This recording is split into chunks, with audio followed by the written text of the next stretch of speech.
this is an introduction to Plato's Charmides, okay? And I guess we could title it like the tragedy of knowledge unmoored from the good. All right, so I want to talk about a note on the method that I'm going to begin with, because so the last episode I did was Laches, and Laches I saved the Stephanus numbers until the end. I did the summarization at the end, and I thought about it, and I was like, I shouldn't have done that.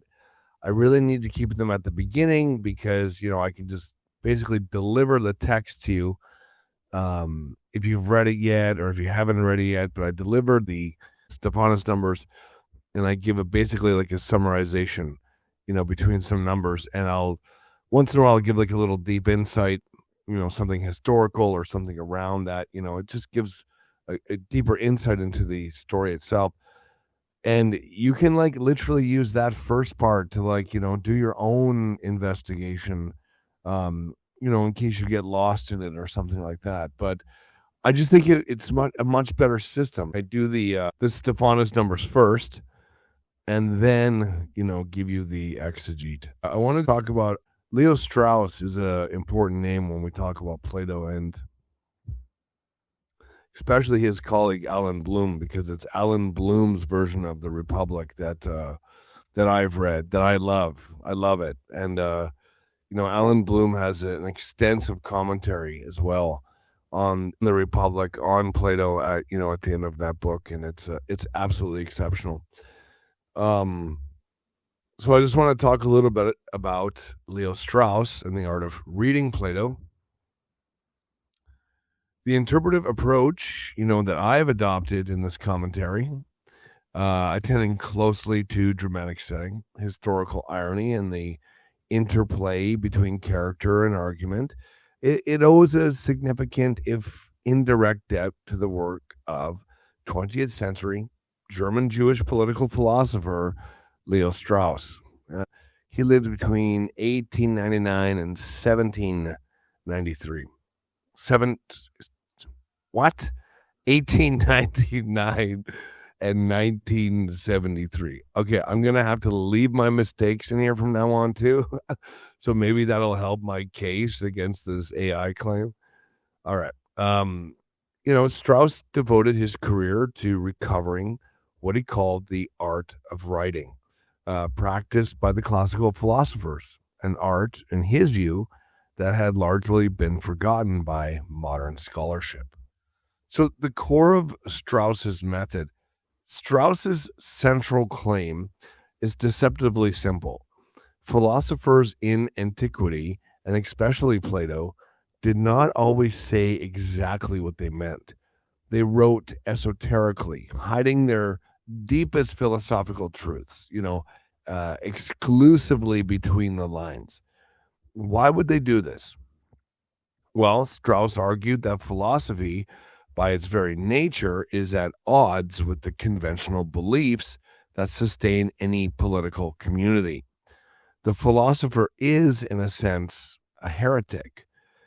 And as the fate of Socrates demonstrated, heretics who speak out too openly can find themselves facing exile or execution. Oh, there's another one for YouTube. No AI slop here. All right. Given the threat of persecution, Strauss proposed that Plato had powerful motivation to veil his true thoughts. He did so through a variety of esoteric techniques, writing in dialogue form rather than treatise, expressing his views through multiple characters rather than a single authorial voice, embedding contradictions in his work and omitting discussion of certain topics altogether. The result, as Strauss famously put it, was a literature in which the truth about all crucial things is presented exclusively between the lines, addressed not to all readers, but to trustworthy and intelligent readers only. For Strauss, this esoteric practice was not merely a defensive maneuver. It reflected a permanent feature of human societies, the fundamental inequality between the few who can genuinely pursue philosophy and the many who require the salutary myths of the political community. The art of writing, properly understood, thus aims to serve philosophy and protect the city simultaneously. So, what about Strauss and the Charmides, that the text we're going to examine today? Well, Strauss himself did not produce a full-scale commentary on Charmides, but his students and followers have done so. Lawrence Lampert, one of the most prominent Straussian readers of Plato, has devoted sustained attention to the dialogue, treating it alongside the Protagoras, Republic, Phaedo, Parmenides, and Symposium as a key text in Plato's corpus. Lampert's work, in turn, has been shaped by Strauss's recovery of the philosopher's quote-unquote art of writing. A Straussian reading of the Charmides would attend with the unusual intensity to what the characters do not say, to the contradictions and the silences in the text, and to the possibility that Plato was communicating a higher, more radical philosophical teaching beneath the surface of the failed definitions. The dialogue's conclusion, in which Charmides threatens Socrates with force, would be read not merely as dramatic foreshadowing, but as a carefully crafted clue to Plato's true views on the relationship between philosophy and political power. So, now, this is where my commentary differs, okay? The present commentary shares with Strauss a conviction that Charmides cannot be read as mere philosophical treatise, separable from its dramatic form. While Strauss, like Strauss, I have taken seriously the historical identities of Charmides and Critias, the setting of the wrestling school, and the erotic tension that pervades the opening scenes. Like Strauss, I have treated these dramatic elements as philosophically significant, not as mere literary decorations. However, this commentary does not pursue the Straussian project of uncovering a secret teaching, hidden between the lines. My concern is not with what Plato might have concealed, but with what he has placed plainly before us. The devastating spectacle of brilliant men, beautiful, aristocratic, intellectually sophisticated, utterly failing to define the very virtue they are presumed to embody, and doing so in a way that prefigures their historical transformation into tyrants. Where Strauss seeks the esoteric, I seek the dramatic. The way Plato uses character, setting, and historical irony to make his philosophical arguments vivid, urgent, and tragic. I have these little deep dives in the commentary, and they're designed to bring out precisely this dramatic dimension, the bitter hindsight, which Plato's original audience would have recognized Charmides and Critias as the architects of a bloody oligarchy. This is not an esoteric reading. It is a reading with historical awareness, where Strauss's method risks turning every textual detail into a potential cipher. My approach treats the dialogue's dramatic features as integral to its philosophical meaning, not as veils to be lifted, but as part of the argument itself. The failure of the definitions is not a surface phenomenon concealing a deeper truth. It is the truth that Plato wishes to convey, that, sophrosyne, sound-mindedness, cannot be captured by intellectual formulas alone. and that those who mistake intellectual sophistication for moral wisdom are destined for disaster. Um, this is an inheritance, not a doctrine. So, in this sense, the present commentary stands in a tradition of Platonic interpretation that owes much to Strauss's insistence on reading dialogues as unified dramatic wholes, even as it declines to follow him into the labyrinth of esoteric decoding. It is an inheritance, not a doctrine, not a way of taking Plato seriously as a writer, without committing to the view that his deepest thoughts are hidden from all but the most discerning readers. And, um, you know, we can still think around these things. I mean, this is one of the great things of Alan Bloom's interpretation of the Republic, is that he believed it was the entire book was kind of like an allegory about the city itself. I kind of read it like it's like an allegory of the soul, like the body. I absolutely love the work. And I'm just kind of thinking about this now as I'm talking about Strauss, because again, Alan Bloom was from the same school of thinking. The Charmides is, as Voila Tusona has written, quote, a strangely attractive and unsettling work.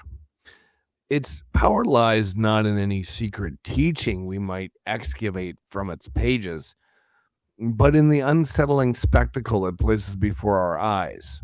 The spectacle of reason failing to restrain those who would rather use force, and the spectacle of intellectual pride marching step by step toward political terror. That spectacle is not between the lines, it is written within the devastating clarity on every page. So I'm going to do the chapter breakdown, chapter by chapter here of Charmides. So section 1, introduction and setting the scene, 153A to 154A. Those are the Stephanus numbers. This is how we track Plato's work, through all of his works. Socrates returns to Athens from the military campaign at Potidaea, where a fierce battle occurred. He seeks out his familiar haunts, specifically the wrestling school, the palestra of Critias. After being greeted enthusiastically by his friends, including the impetuous Sheriphon, Socrates gives an account of the battle.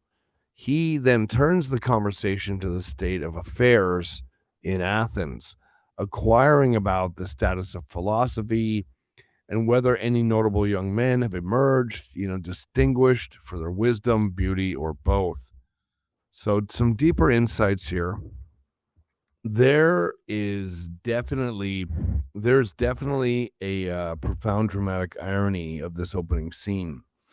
Socrates, having survived the brutal physical toll of the winter siege at Potidaea, a campaign marked by hunger, cold, and the carnage of battle, seeks refuge in the wrestling school of Critias, a place of youth, beauty, and philosophical leisure. Yet the refuge he finds is no refuge at all.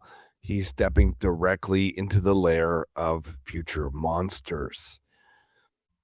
So Critias, the sophisticated guardian who will dominate this dialogue, became the most brutal leader of the 30 Tyrants, a regime that murdered 5% of Athens' population in just 13 months.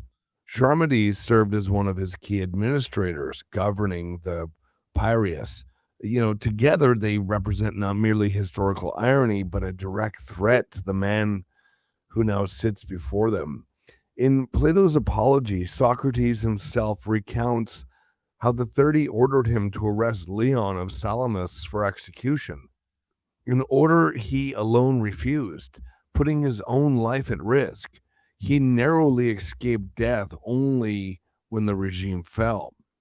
The same men who now debate Sophrosony. That's I totally mispronounced that earlier because this is not AI. The debate Sophrosony with Socrates will later command him to commit murder, and he will refuse.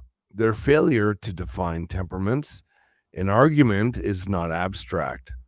It is a prophecy of their failure to exercise it in power. And when the democracy is restored, the fact that Socrates had taught these tyrants will be held against him, contributing to the climate of this suspicion that leads to his trial and execution in 399 BC. This is not merely historical background, it is the philosophical heart of the dialogue. Plato writes with the bitter gift of hindsight, and he writes for an audience that knew exactly what these radiant figures would become. The audience reading the Charmides in the 380s or 370s BC had lived through the reign of the 30. They had seen the terror. They knew that the beautiful boy and the sophisticated thinker grew into men of almost supernatural cruelty. Plato is asking his readers to sit with an unbearable question. How does a boy of such beauty, modesty, and apparent virtue become a killer? How does an intellectual of such sophistication and philosophical ambition become a tyrant? The answer, woven through every failed definition in the dialogue. It's devastating. Charmides and Critias failed to define sophrosony not because they lack intelligence, but because their intelligence is unmoored from the good. They treat virtue as a possession to be defined, a formula to be mastered, a badge of aristocratic superiority. They never once ask what virtue is for, what ends it serves, what life it makes possible. Critias' knowledge of knowledge is the ultimate expression of this narcissistic intellectualism, a science that presides over all other sciences but knows nothing of the good, and therefore cannot distinguish a ship sailing toward a harbor of refuge from one sailing toward a slave market. Sorry, YouTube. No AI here, fellas.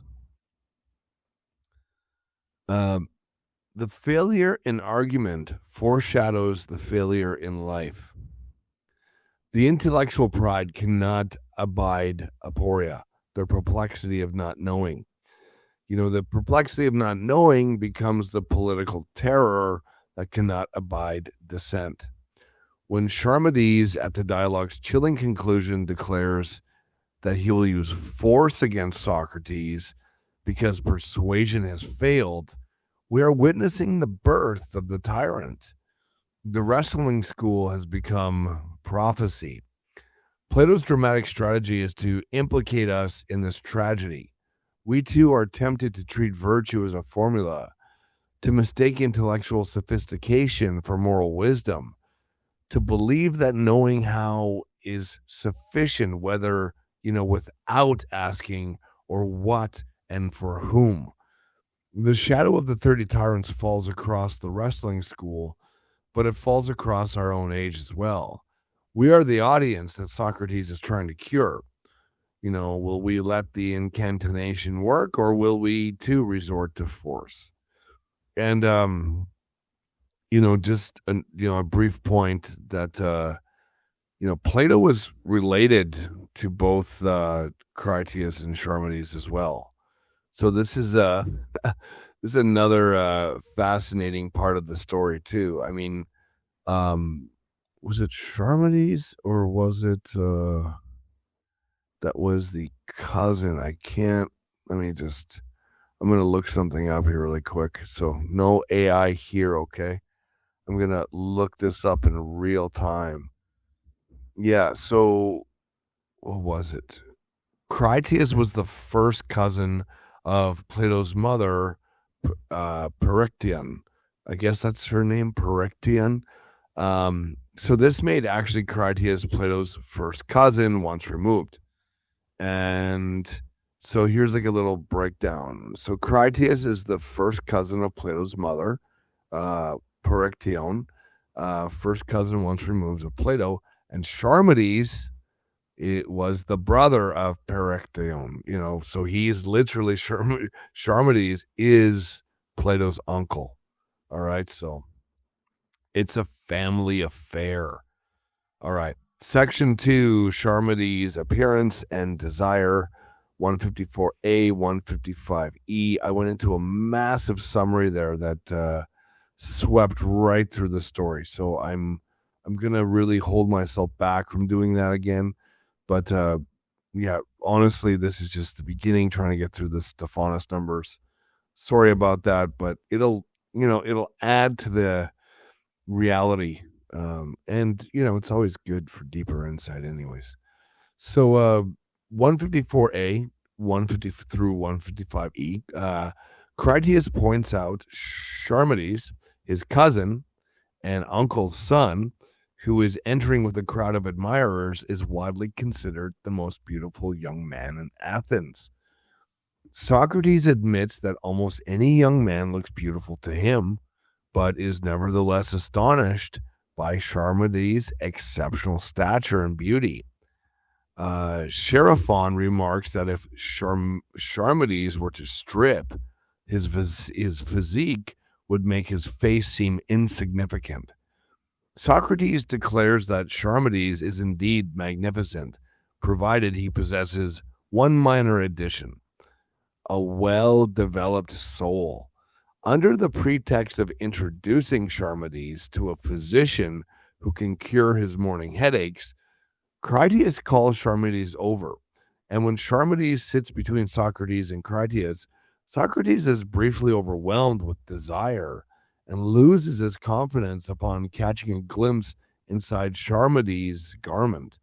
Comparing himself to a fawn in front of a lion, he recovers enough to answer Charmides' inquiry about a remedy. Section 3, the divine incantation, 154e through 157c. All right, so Socrates claims that the remedy for the headache is a certain leaf, but it must be applied in conjunction with an incantation, like a beautiful chant, even incantation, like a witch, like a spell. Anyways, without the incantation, the leaf is completely useless. Socrates explains that he learned this holistic technique from a Thracian physician of Zalmoxis, who are said to confer immortality. The Thracian explained that Greek physicians often fail to cure diseases because they attempt to treat parts of the body, like the eyes or head, in isolation from the whole body. So I have to go into this. Is going to be a little bit of a deeper insight here. I mean, we got to touch on this. This is the holistic critique of Greek medicine. So we have to contrast the narrow materialist approach of the Greek doctors with the holistic soul first medicine of the Thracian. The Thracian asserts that everything comes forth from the soul, both what is good and what is bad for the body. That's a quote actually from the text.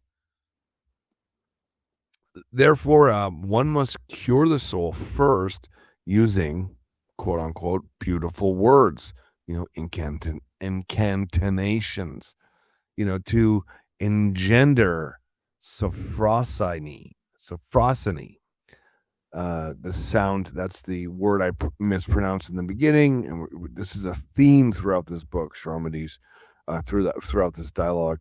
And sophrosiny actually means sound-mindedness. Okay, so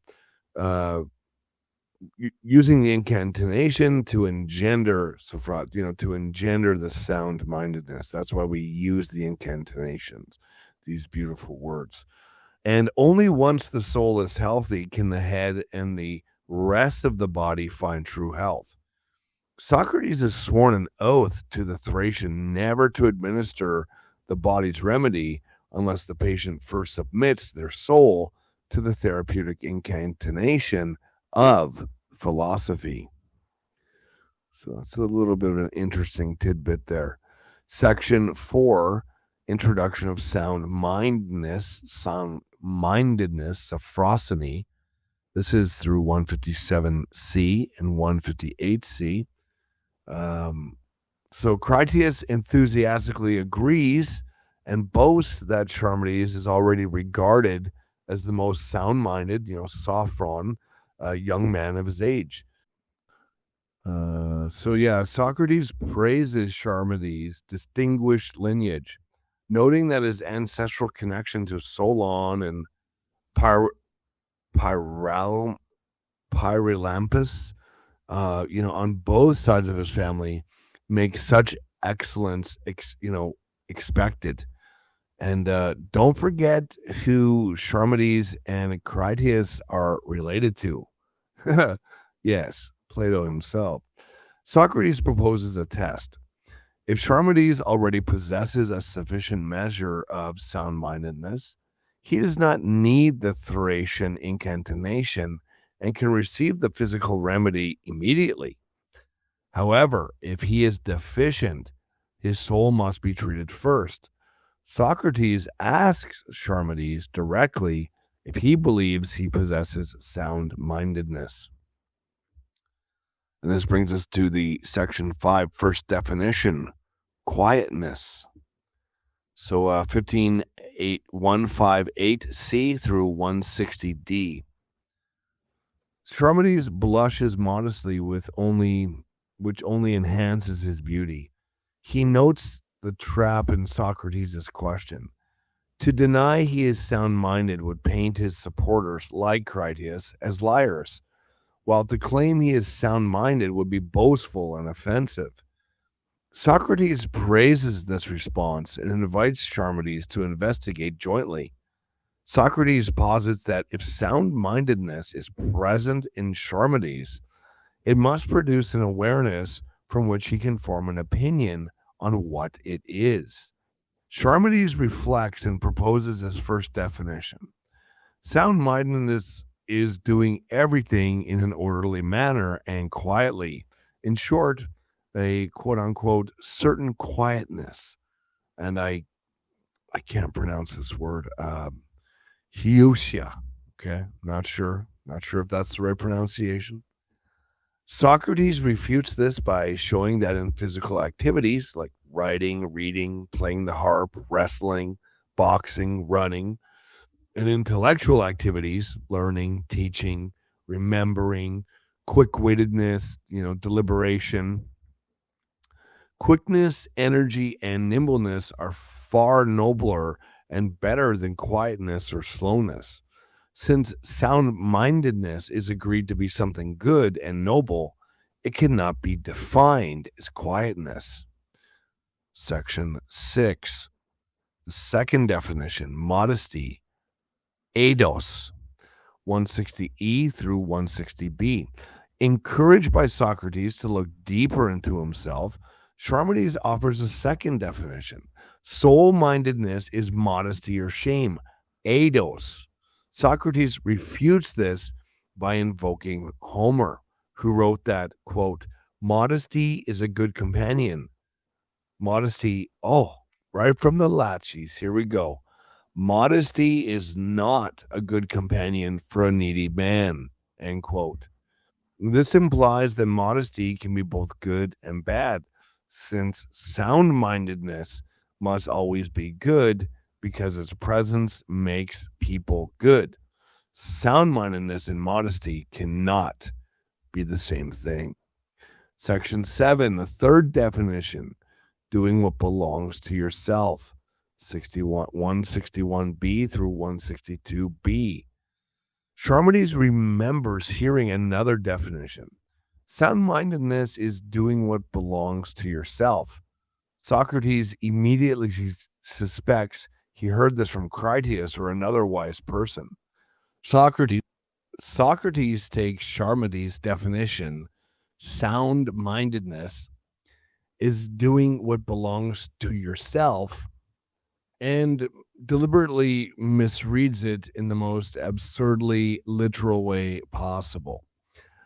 Imagine a city where every citizen only made their own shoes, wove their own clothes and washed their own laundry. No one would specialize. No one would trade. A writing teacher would only write his own name and never teach anyone else.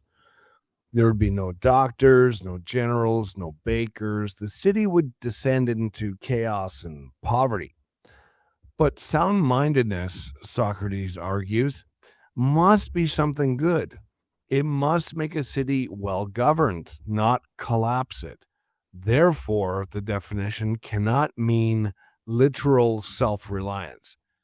It must be a riddle, a deeper, more philosophical meaning hidden beneath the surface.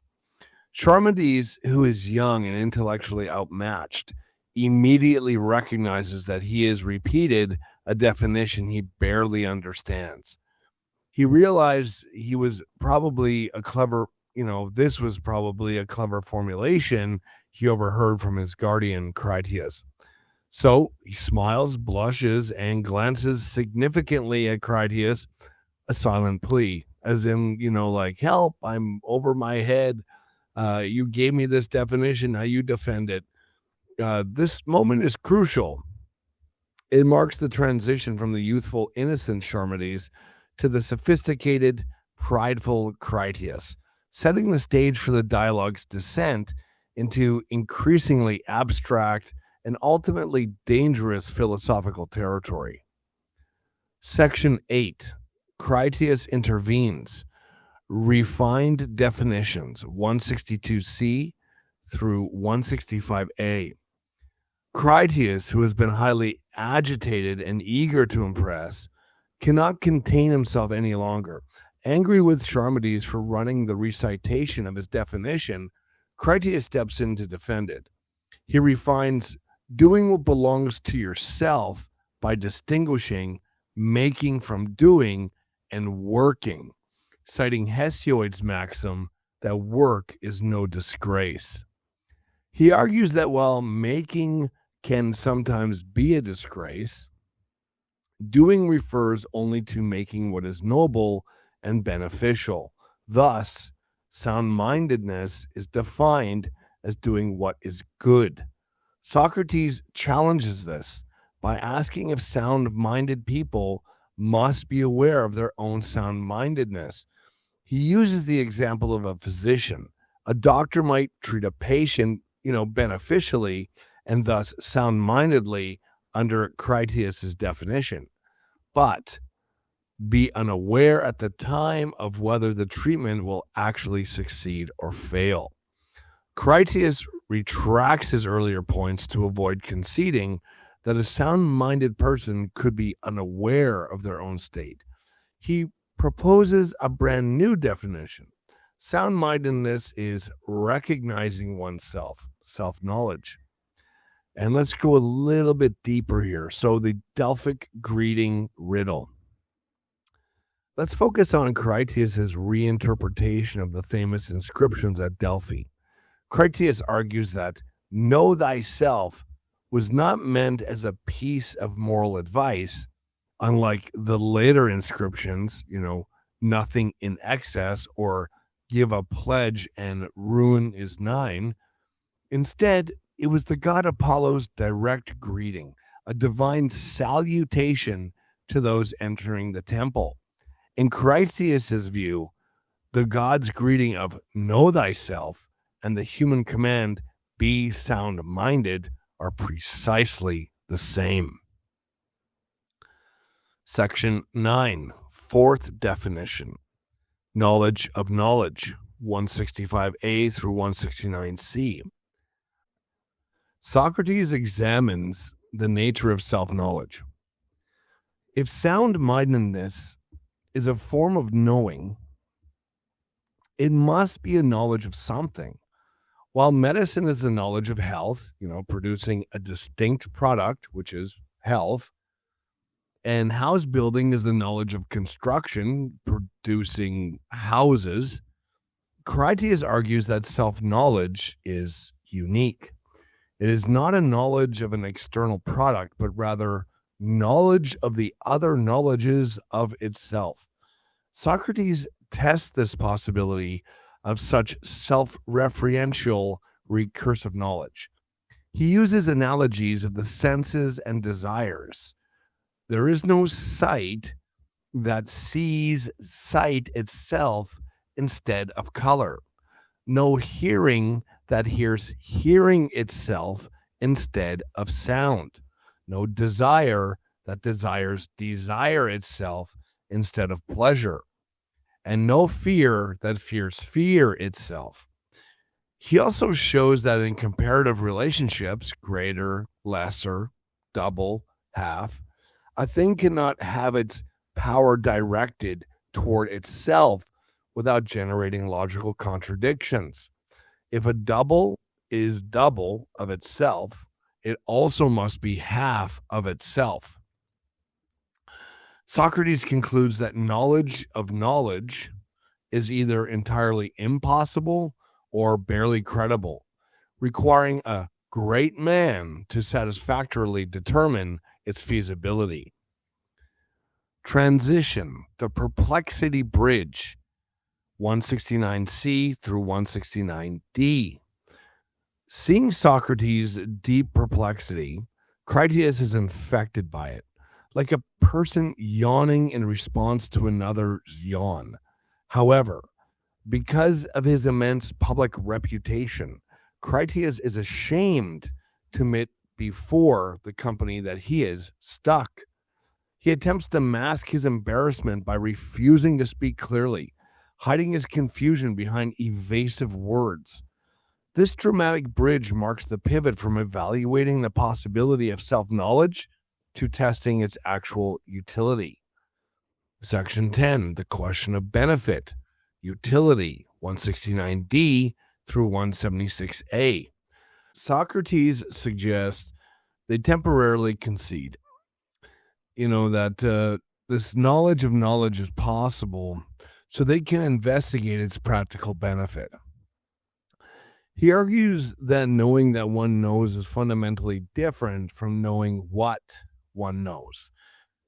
A person with knowledge of knowledge would merely know they possess knowledge, but they would still need medicine to know health, construction to know building, and music to know harmony. Thus, the sound-minded person cannot distinguish a true physician from a fraudulent pretender, as they lack the specific medical knowledge required to judge the doctor's claims. Socrates' technocratic dream, I think it's worth an examination here. So Socrates' sweeping hypothetical dream of a world governed entirely by expertise. Socrates imagines a perfect technocratic utopia where no fake pilots can crash our ships, no incompetent generals can lead our armies, no fraudulent doctors can mistreat patients, and true prophets foresee the future. Yet, in a shocking philosophical pivot, Socrates rejects this perfect world of technical expertise, declaring that it would still fail to make us happy. The only knowledge that guarantees happiness is the knowledge of the good and the bad, because sound-mindedness has been defined purely as the formal knowledge of knowledge, and not as substantive knowledge of the good. It is rendered completely useless and devoid of benefit. Section 11, Conclusion and Subjugation. This is 176a through 176d. Socrates laments the outcome of their investigation, calling himself a poor investigator, because they have rendered the beautiful virtue of sound-mindedness useless. Socrates tells Charmides that if Charmides truly possesses sound-mindedness, he is fortunate, and he has no need of the Thracian incantation. Charmides replies that he does not know if he possesses it, since even Socrates and Critias cannot define it.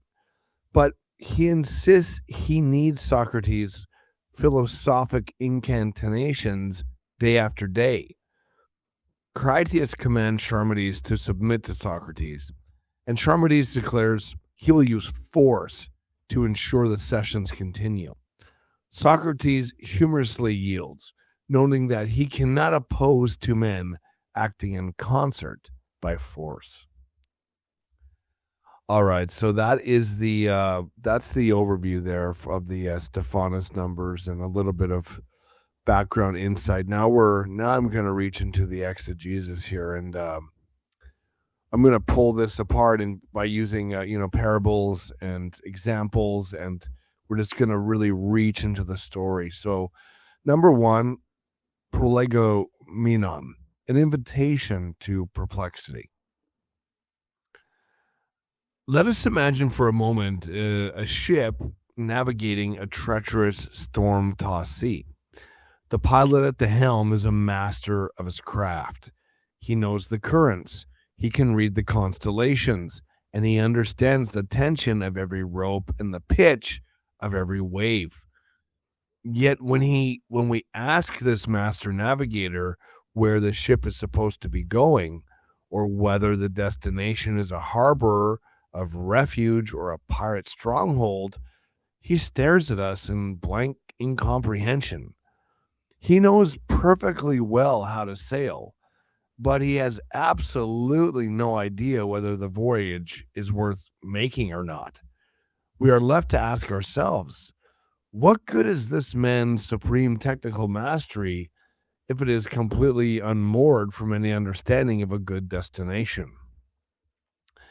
This is somewhat, and I would say precisely, the terrifying philosophical precipice upon we stand as we open one of the most enigmatic and unsettling works in the entire Platonic corpus, the Charmides. We gather today to engage with a text that scholars have long recognized as both a brilliant introduction to the Socratic method and a metaphysical labyrinth that culminates in a chilling impasse. It is a dialogue about failure, but a deeply generative failure.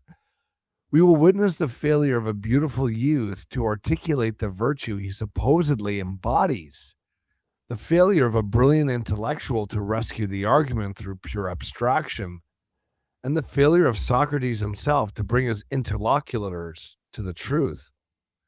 Ultimately, we are forced to confront the failure of philosophical discourse to restrain those who would rather use force than submit to reason. To understand the stakes of this failure, we must first step into the dust and light of the Palestra of Taurus. The dramatic date is perfectly situated by Plato. Socrates has just returned from the Battle of Potidaea, a brutal military campaign in the Peloponnesian War. Arriving back only yesterday evening, he carries with him the heavy reality of battle, stepping into an Athens that stands on the precipice of a conflict that will eventually consume the city, ending in defeat, oligarchic revolution, and eventually his own execution. In this wrestling school, surrounded by naked bodies and naked ambitions, Socrates encounters two figures who carry a massive historical weight. The first is Charmides, a youth of such extraordinary beauty that when he enters, the crowd surges around him, gazing at him as though he were a statue. He is modest, aristocratic, and reputed to possess the cardinal virtue we are about to investigate, which the Greeks call sophrosyne. This is the encompassing sound-mindedness, temperance, and self-knowledge.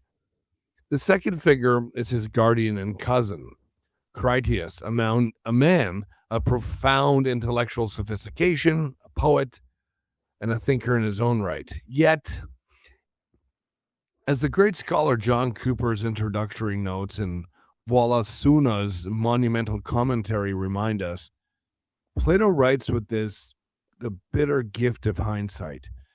The audience reading this dialogue in the decades following the war knew exactly what these two radiant figures would become, Charmides and Critias would rise to become the architect of the 30 Tyrants, one of the most ruthless, bloodthirsty, and brutal oligarchy regimes in Athenian history. The boy of almost supernatural beauty and the guardian of immense intellectual pride will grow into men of almost supernatural cruelty. Their eventual failure to define temperance in this dialogue is not merely an abstract logical exercise, it is a dramatic prophecy. As we watch them stumble, we are watching the intellectual pride that will eventually become political terror. The drama is initiated by a profound tension between body and soul. Socrates confesses to being inflamed by the sight of Charmides, his former confidence knocked out of him. Yet, when asked to cure a headache the boy is suffering from, Socrates does not offer a mere physical remedy. He introduces the concept of a Thracian charm, an incantation learned from the physicians of Zalmox. This charm dictates that one can never cure the body without first treating the soul, and the soul is treated through beautiful words that engendered sophrosony. That's the Greek terminology we've mentioned a couple times now. The self-knowledge, right? Soul mindfulness, that kind of thing. Sound-mindedness, sorry, not soul-mindedness. What am I talking about? Okay, so, this single narrative stroke establishes the foundational hierarchy of the text. Sound-mindedness is not a bodily decorum, but the absolute precondition for any other human good.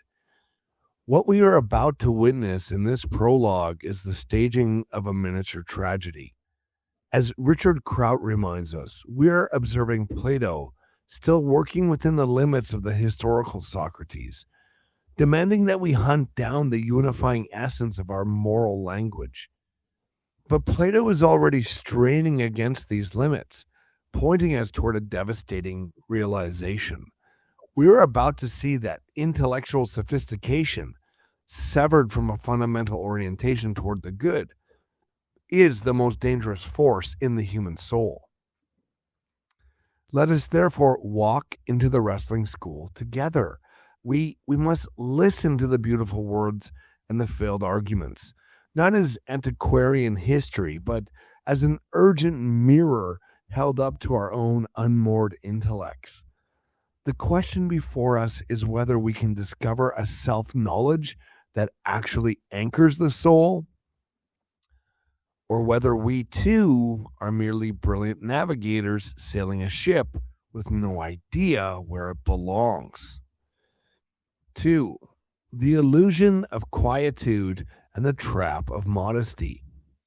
So let's begin with asking ourselves as we stand before this beautiful youth waiting for his definition of virtue.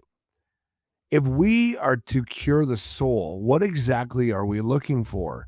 Is virtue merely a matter of keeping our heads down, speaking softly, and not disturbing the peace? Imagine a grand, intricately carved wooden door on a temple.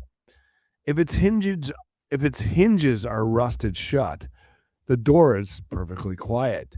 It makes no noise, it causes no disturbance. Yet it fails entirely at being a door. Because a door must open and close, its essence is a dynamic passage. Merely being quiet is often the absence of vitality, not the presence of virtue. This is the precise illusion we encounter when Socrates prompts Charmides to define sound-mindedness. The boy looks inward, blushes, and offers what seems obvious to a well-bred Athenian aristocrat. He suggests that sound-mindedness is a kind of quietness, a slowness and an orderliness in walking, talking, and behaving. He equates a profound condition of the soul with an aesthetic or of upper-class decorum. We must appreciate the brilliance of Socrates' refutation. He does not attack the boy's character. Rather, he examines the practical arts. In the wrestling school where they sit, it is Is it better to be sluggish or swift? In reading, in playing the lyre, in the swift apprehension of the mind?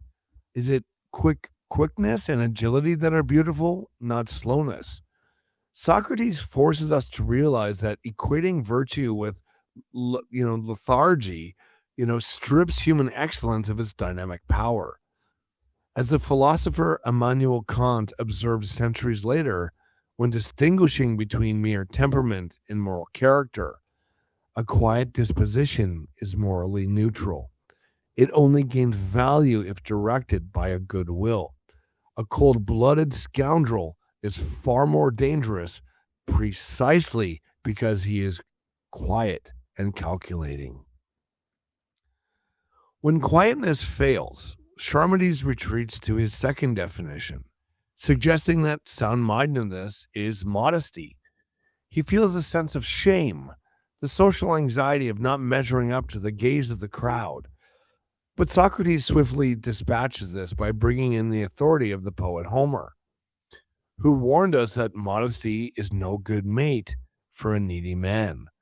If sound-mindedness is unconditionally good, it cannot be modesty, because modesty is often harmful, preventing a person from asking for what they truly need, or speaking the truth when it is unpopular. And isn't it interesting that Socrates uses Homer 2 times here? Like our last episode was about Laches, now it's about Charmides. And this same exact quote is in both of these dialogues.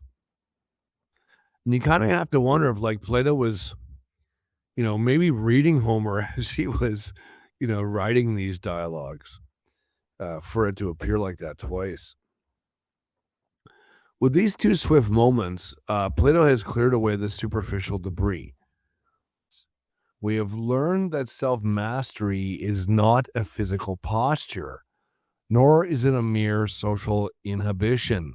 It requires a much more rigorous foundation. 3. The guardian steps in, the riddle of one's own business. Having stripped away the illusions of physical decorum, we are driven to a more complex philosophical horizon. If virtue is not found in how slowly we talk or how much we blush, it is perhaps found in how we organize our labor and our lives. Let us consider a thought experiment. So picture a bustling city on the brink of war. The commanding general suddenly decides he wants to bake the army's bread. The blacksmith insists on giving medical diagnosis, and the physician tries to forge the bronze shields. The city would fall in a single day. We instinctively grasp that justice and harmony require people to focus on their proper tasks. This is the conceptual territory we enter when Charmides, frustrated by his own failure, repeats a definition he clearly overheard from his guardian, Critias. He presupposes that sound-mindedness is minding one's own business or doing one's own things. Critias, unable to watch his ward stumble any longer, leaps into the fray to defend his own hijacked premise. Now we are no longer dealing with a blushing boy, but with an intellectual heavyweight, a man deeply immersed in the sophistic currents of Athens. The mood of the dialogue instantly sharpens. Socrates immediately reveals the absurdity of taking this definition literally.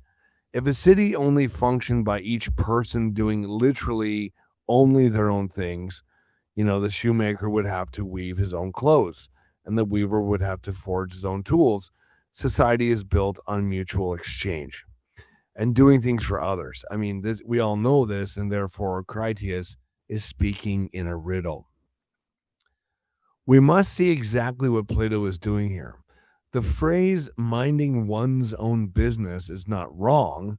In fact, as readers of Plato know, this exact phrase will become the foundational definition of justice in his magnum opus, the Republic. But here in the mouths of these future tyrants, the concept is hollowed out. As the contemporary scholar Thomas Tuozo has observed in his exhaustive studies of the dialogue. Critias attempts to redefine doing as the making of exclusively good and noble things, artificially separating it from the mere manual labor. He elevates his definition into a patrician sneer against the working class. Critias lacks the orientating compass of the good. He wants to define virtue as an abstract intellectual property, a noble activity that separates his elite circle from the common man. But as we follow Socrates in dismantling his intellectual pride, we realize a terrifying truth. To mind one's own business without knowing what is truly good for oneself or one's city is merely a license for tyranny. It is the bare assertion that whatever the strong man does is, by definition, noble. We are now standing at the very threshold of the dialogue's deepest metaphysical labyrinth. The physical definitions have failed. The social definitions have proven hollow. We are left with nothing but the mind turning back upon itself, preparing to confront the ultimate and most dangerous question: what happens when knowledge tries to know itself? 4. The Delphic pivot and the demand for self-awareness. There is a profound difference between stumbling in the dark and walking confidently toward a cliff. When we watch a sleepwalker navigate a treacherous path without falling, we might marvel at the physical feat, but we do not call the sleepwalker wise. Excellence, if it is to be truly human, demands wakefulness. It requires a conscious grasp of our own agency. This brings us to the pivotal juncture in our dialogue, where the mechanics of action give way to the terrifying demands of self-reflection. Critias, having found his definition of virtue as merely doing noble things, thoroughly outmaneuvered by Socrates, executes a sudden and dramatic retreat. Critias abandons his previous arguments altogether, in a move characteristic of a brilliant but cornered intellectual. He seeks refuge in divine authority. He invokes the most sacred inscription at the Oracle of Delphi. This Shakespearean term, right? Know thyself. For Critias, this ancient carving is not a piece of gentle advice offered by a god to mortal worshippers. He argues that it is actually a divine greeting, synonymous with the command to be sound-minded. Therefore, he concludes with triumphant finality: sound-mindedness, blah, blah, blah, blah. Sound-mindedness is exactly this: self-knowledge. Okay. So we must pause here to observe the sheer audacity of this maneuver. In a single breath, Critias has elevated our discussion from the wrestling school to the temple. But as the eminent scholar Christopher Rowe has observed in his study of Socratic epistemology, Critias is engaging in a dangerous sleight of hand. He is taking a religious injunction, a command meant to remind mortals of their limits before the gods, and twisting it into an intellectual possession. Critias believes that self-knowledge is an elite cognitive achievement, a badge of superiority. Socrates accepts the premise, but immediately tests its structural integrity. He approaches self-knowledge not as a mystical revelation, but as an act of science.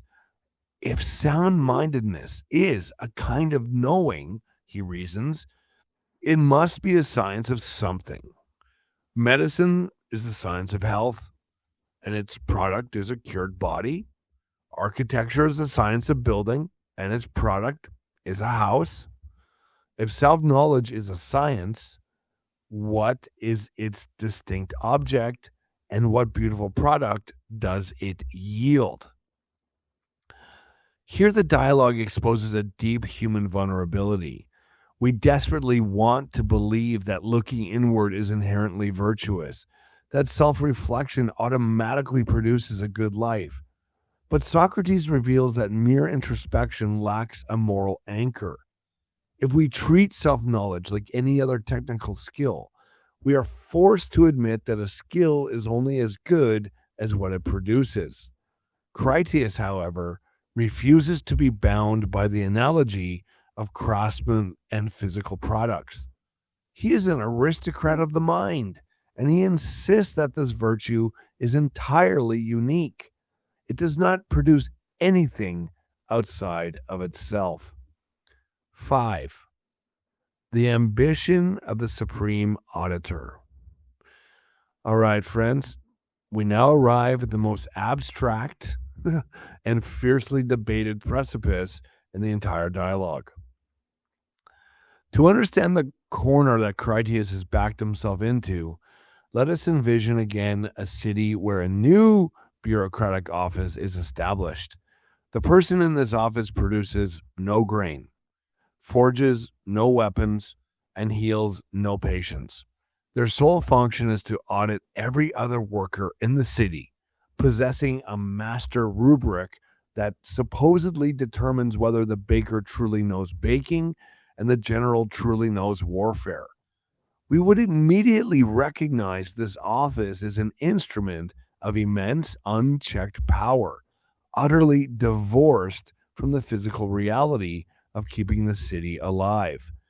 This is the exact logical architecture of the monster Critias now unleashes upon the argument. Desperate to distinguish his elite self-knowledge from the vulgar arts of shoemakers and carpenters, he declares that sound-mindedness is not the knowledge of any external object. It is the science of itself, and simultaneously the science of all other sciences. It is quite literally, we talked about this, you'll recall this now, the knowledge of knowledge and the knowledge of ignorance. We are witnessing the birth of epistemology in Western thought, but Plato presents it as a nightmare. Critias envisions a master science that sits on a throne judging all other forms of knowledge. He dreams of a totalitarian intellect. In his view, the truly sound-minded man is a kind of supreme auditor who can look at any expert and determine whether that person actually knows what they claim to know, without ever having to study medicine, strategy, or navigation for himself. The ambition here is breathtaking. As the philosopher Alistair MacIntyre has pointed out in his broader critiques of pure rationality, constructing a formal mechanism of control without substantive expertise is deeply dangerous. Critias wants the power of absolute oversight without the burden of the good. And is this not the exact psychology of the tyrant? The tyrant believes his sheer intellectual superiority gives him the right to rule over the mechanics of society, dictating the terms of reality without being bound by the friction of lived experience. 6. The metaphysical void of absolute reflexivity. Socrates responds to this towering abstraction with devastating precision. He does not attack the morality of the supreme auditor. Rather, he attacks the very physics of the concept. He forces us to consider whether absolute reflexivity is even possible in the natural world. Let's consider a different paradigm. Can there be a vision that sees no color, no shape, and no light, but only sees the act of seeing itself? Can there be a faculty of hearing that hears no sound, but only hears the act of listening? Can there be a fire that burns no wood, but only burns its own heat? Well, the answer intuitively and logically is no. Every faculty, every sense, and every power of the human soul must be directed toward an object outside of itself. Socrates drives this point home by moving from the physical senses to mathematical relations, deploying concepts of comparative magnitude. A magnitude that is greater must be greater than something lesser. It is logically impossible for a magnitude to be greater than itself. A weight that is heavier must be heavier than something lighter. A double must be double a half, right? In every conceivable instance, a power or a property exists in relation to a distinct object. By severing knowledge from the world and turning it entirely inward, Critias has created a metaphysical impossibility. He has built a towering fortress of intellect that contains absolutely nothing. If knowledge is a relation between the mind and reality, knowledge of knowledge is a relation without reality. We must note for the careful reader, Plato himself will later revisit this structure in dialogues like the Sophist and the Philebus, where self-reflexive knowing is rehabilitated, but only when anchored by the transcendent form of the good. Here in the Charmides, the concept is deliberately presented in its most barren, dangerous form, stripped of any orientating principle. Critias is not Plato. He is a cautionary experiment in premature abstraction. The severe limits of this intellectual vanity are now coming into sharp focus. We see that intellectual sophistication, when detached from a concrete orientation toward the good, becomes an empty self-justifying loop, and a mind trapped in a self-justifying loop is capable of justifying anything. No AI here, YouTube. No AI here. 7. The illusion of utility and the missing good. Socrates, sensing the absolute deadlock of the argument, he makes a breathtaking dialectical concession. He allows, purely for the sake of moving forward, that this impossible concept, knowledge of knowledge, might somehow exist. He pivots to the ultimate Socratic test. Even if it exists, what good is it? Does it make us happy? So, picture a perfectly administered city. In this flawless technocracy, a supreme auditor has ensured that no one is a fraud. Every pilot navigating a ship is certified and expertly skilled. Every physician dispensing medicine has perfect anatomical knowledge. Every general commanding the army possesses flawless tactical brilliance. The city is a marvel of efficiency and transparency. Yet, as we look closer, we realize a horrific truth. The brilliant pilot is safely navigating a ship full of innocent people toward a slave market. The expert physician is using his skills to cure a ruthless tyrant so he can resume his slaughter.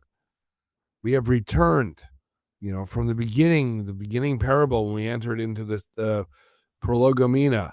We have returned now with devastating precision from part 1 to the navigator with whom we began. He charts his course flawlessly. He reads the stars immaculately, yet he steers straight toward the rocks. Technical mastery without the good, without this good reason. This reasoning is not wisdom. It is merely sophisticated suicide. The master general is executing a flawless campaign in a completely unjust and ruinous war. Okay. This is the devastating realization Socrates brings to Critias. Critias is knowing that is entirely distinct from knowing what is good. Sound-mindedness if it is merely the knowledge of knowledge, functions strictly as a managerial skill. It ensures the actions are performed competently, but it offers absolutely no guidance on whether those actions should be performed at all. As the 20th century philosopher Martin Heidegger warned us in his critiques of instrumental reason, we have a fatal tendency to confuse sheer efficiency with true human flourishing. A society can be technologically supreme, perfectly organized, and completely devoid of moral sanity. Socrates concludes that even if sound-mindedness guarantees that we act with perfect knowledge, it cannot guarantee our happiness. The only knowledge that anchors human happiness is the knowledge of the good and the bad. Because Critias defines sound-mindedness purely as self-awareness, entirely divorced from the good, it is ultimately revealed to be an empty and useless vessel. For Plato, the good is not a subjective preference or a cultural norm. It is the ultimate ontological principle, the sun-like source of all reality, intelligibility, and value, as he will later argue in the Republic. Without orientation toward this transcendent standard, knowledge is merely a tool, and tools, as we know, can be wielded for liberation or for slaughter. 8. The tragedy of reason and the triumph of force. We have finally arrived at the bitter, chilling denouement of our journey. The philosophical architecture has collapsed. Socrates explicitly voices his worry that the investigation has failed, confessing that their definitions have proven useless. He admits his own inability to track down the truth of the matter. The beautiful words of the Thracian incantation, which were supposed to cure the soul, have seemingly dissolved into thin air, but it is the final dramatic exchange that seals the text's tragic prophecy. Charmides, sensing the void that left by the failed argument, insists that he still needs the incantation. He wants Socrates to continue to act as his physician. Critias, embodying the sheer arrogance of the guardian, encourages his ward, Charmides, to submit to Socrates. And here, Charmides makes a declaration that echoes like a death knell across ancient Athenian history. He announces that he will simply use force against Socrates to ensure the incantation continues. He will not be persuaded, he will compel.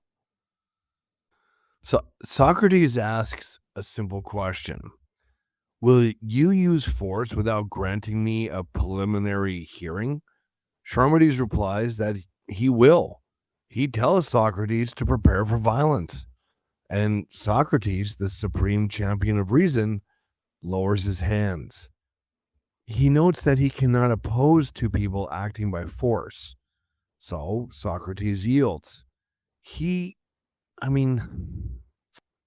This is the horrifying genius of Plato's dramatic framing.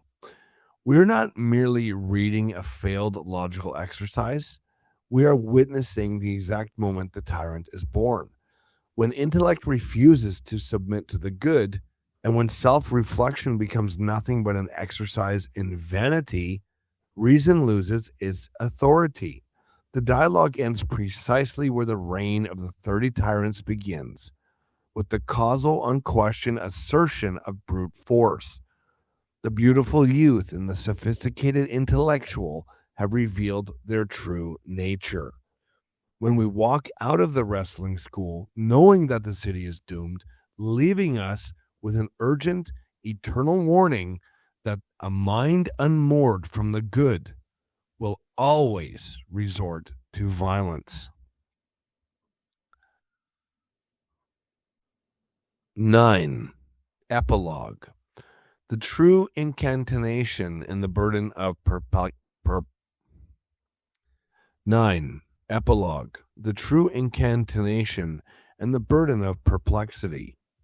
As the dust settles in the wrestling school of Tyrants, and as the shadows of impending tyranny gather around these historical figures, we, the readers, are left standing in the wreckage of the argument. We have witnessed the complete collapse of every definition of sound-mindedness.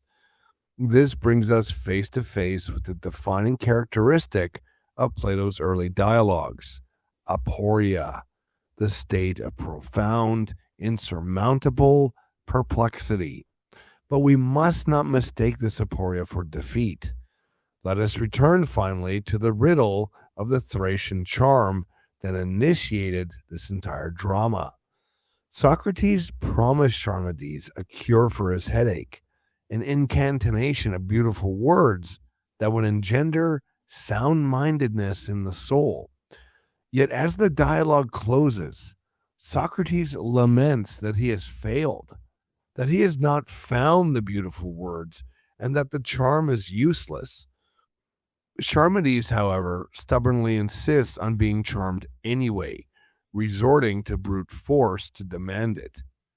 Herein lies Plato's ultimate brilliant irony. The historical Charmides and Critias believed that a charm was a static formula, a magical shortcut to virtue that they could possess and wield. They thought philosophy was a product to be consumed. But Socrates knows that true incantation is not a definitive answer. The true incantation is the process of inquiry itself. The headache that brought Charmides to Socrates was never cured in this dialogue, and perhaps that is the point. The physical ache remains, a reminder that ignoring the soul's orientation toward the good leaves the body, the city, and the self permanently afflicted.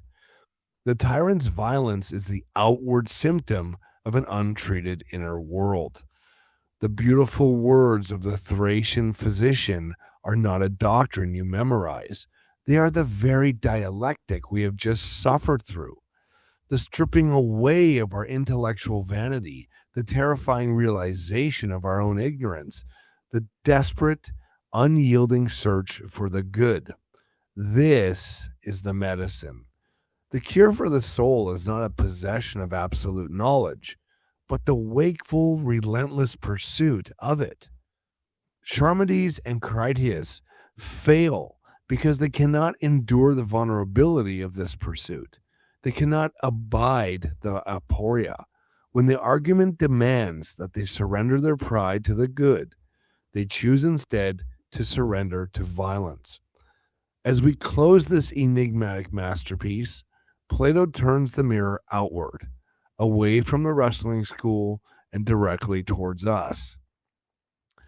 We are the ultimate patients of the Socratic physician. The Charmides leaves us with a stark and eternal ultimatum. Will we, like the tyrants, seek to master the world through sheer intellect and force, unmoored from any moral compass? Or will we allow the sheer perplexity of our own ignorance to humble us, to cure us of our arrogance, and to awaken in us a sincere lifelong hunger for the good? The dialogue ends, but the incantation had just begun. The burden of the sound-mindedness now rests entirely in our hands.